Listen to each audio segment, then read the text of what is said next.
Latest fallout from the U.S. attack on Iran.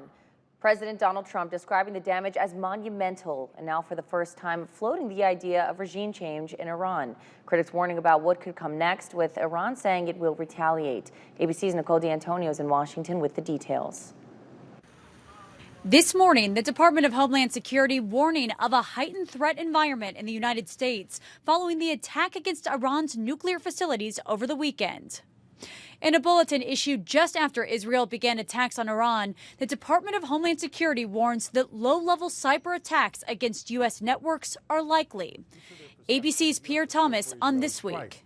The networks mentioned involve U.S. infrastructure, the energy sector, the electrical grid, financial sector. The bulletin urged infrastructure officials to immediately assess their security to make sure their defenses were strong enough to block any malicious activity by Iran.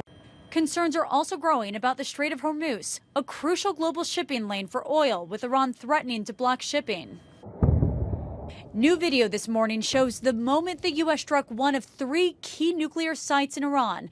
Explosions heard in the distance as a fireball lights up the night sky. On Saturday, about a dozen B-2 bombers took off from Whiteman Air Force Base in Missouri for Operation Midnight Hammer. Nearly half of the aircrafts were considered a decoy group heading west towards Guam with trackable movements. A short time later, another group flying in secret took off in the opposite direction, heading to Iran. The planes dropping 14 massive ordnance penetrator bombs capable of penetrating deep underground. The fallout of the strike raising questions of what comes next. No, we're not at war with Iran, John. We're at war with Iran's nuclear program.